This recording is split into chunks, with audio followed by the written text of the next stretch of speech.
Hi, Craig Studnicky here. I'm the CEO and real estate broker of Related ISG.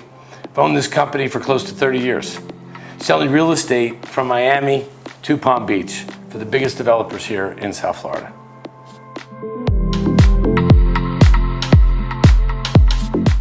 People are asking me a lot about the market conditions here in South Florida. It's funny, they used to ask me my opinion once a month. Now it's almost every week because it's dynamically changing that quickly. The market has never been as active as it is today, and it's all because of COVID.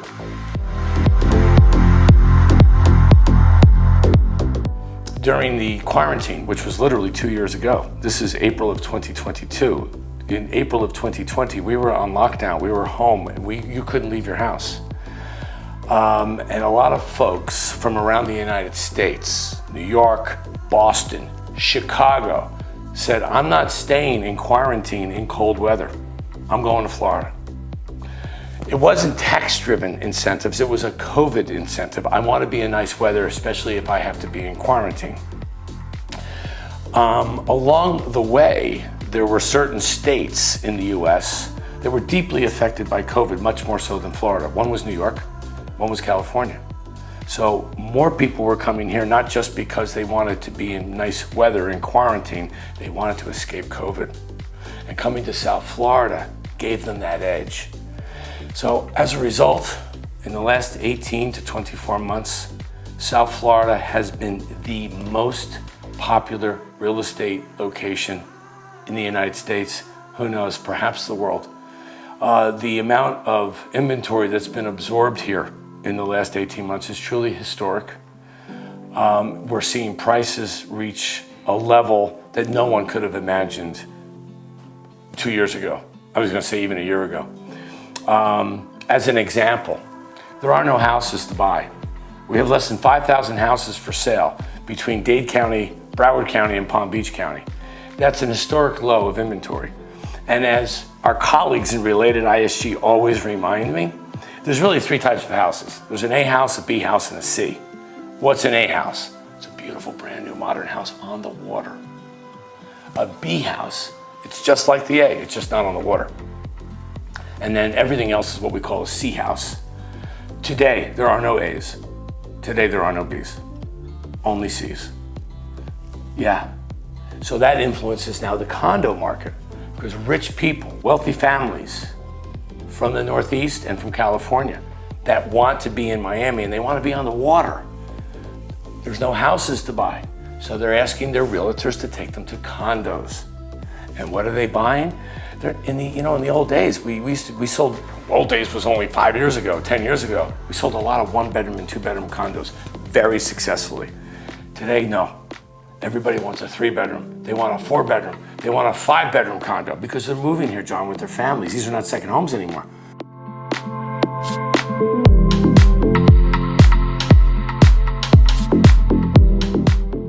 So as a result, we've now seen the condo prices start to follow the prices of the single-family houses. I don't know, so what does this all mean for Miami? And maybe in the next 5 years?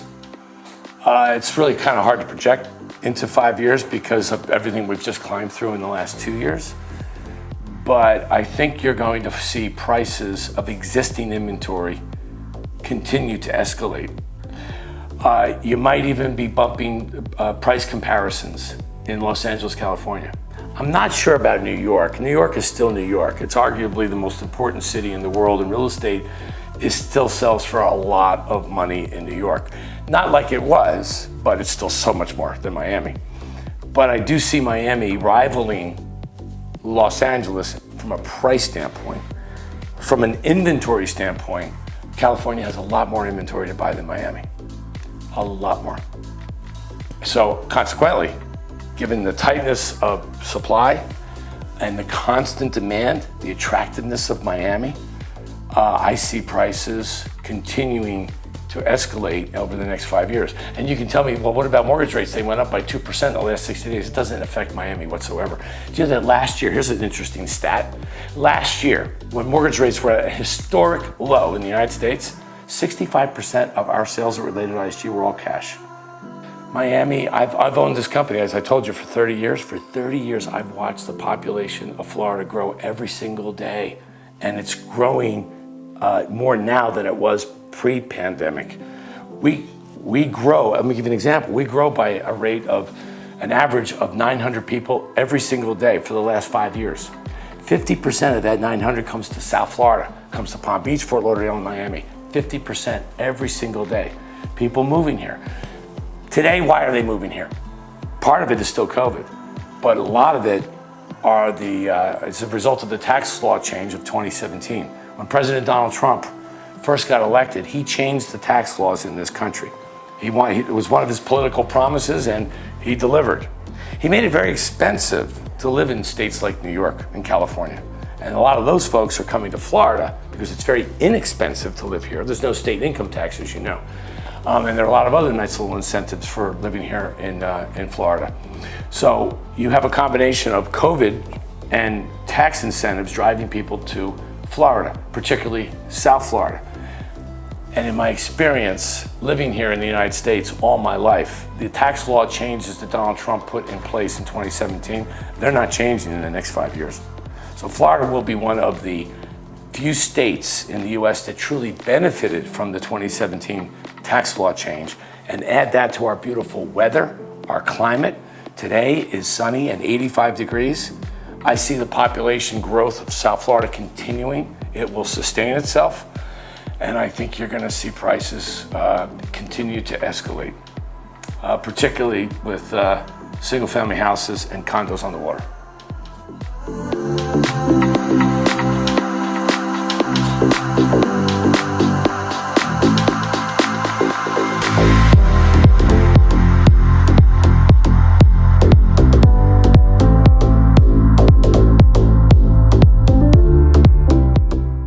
The big events that are coming to Miami is like one of the most exciting things that I get to enjoy as a resident of Miami. I've lived here for 30 years. Art Basel, for example, first week of December every year, we have it's lovely to see Miami developing a sense of culture with Art Basel. In that week, there are more private jets parked in Miami during Art Basel than any other city in the world at any given time. The wealthy people of the world come to Miami to buy art, but and you know what? Most of them leave with art. Some of them leave with art and a deed to a condo somewhere in Miami because they fall in love with this place. The weather is so spectacular. Formula One is coming to Miami next week, and they're coming here for 10 years. This is Art Basel in the spring. That's the same thing. You're going to have the wealthiest people around the world that maybe they don't like art, but they love Formula One, and now they're coming here. Add that to the Miami Open that we have every single year, the tennis tournament. Add that to the Honda Classic that we have up in Palm Beach County, the PGA event. Add that to all the other events that show up here in South Florida. Miami is developing in so many ways that are unknown to most people unless you live here. There's a lot to do all the time. When I moved here 30 years ago, there was one sports team. As an example, the Miami Dolphins. That was it. Restaurants, not that many. Museums, 0. Today you have 5 sports teams. You have the Miami Dolphins, you have the Florida Marlins, the baseball team, you have the Miami Heat, the basketball team, you have the Florida Panthers, the hockey team, and now we've got soccer. We got the 5 main food groups. Museums, my partner George Perez from Related has his name on the Perez Art Museum in downtown Miami. He is deeply committed to bringing art and culture to Miami. If anybody can do that, it's George. And it's not, can he do it? He's doing it. The exhibitions that go through the Perez Art Museum are incredibly exciting, and it gives wealthy people something else to do. Cuisine, I don't even know where to begin. We have some that 30 years ago, there were 0 three Michelin star restaurants in Miami. John, 0.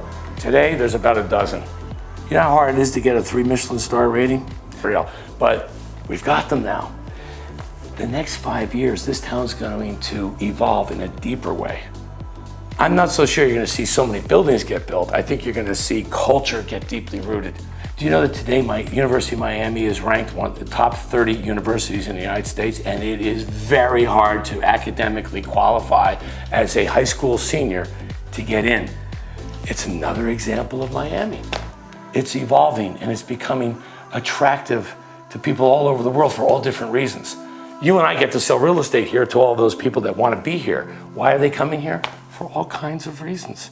30 years ago, it was because of the sunshine and the nice weather, and I made a nice living selling New York people second homes in Miami.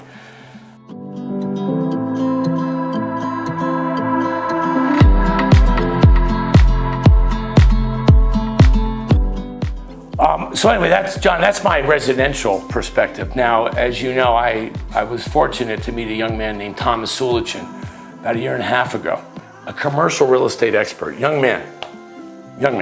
I'm jealous he's so much younger than I am. He is an expert on commercial real estate in Miami.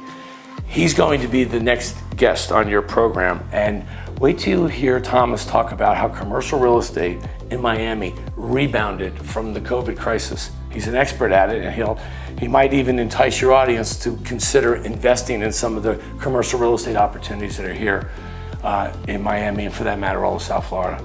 So it was a pleasure having the opportunity of speaking to all of you, and I guarantee you're going to enjoy Thomas Sulichin. See ya.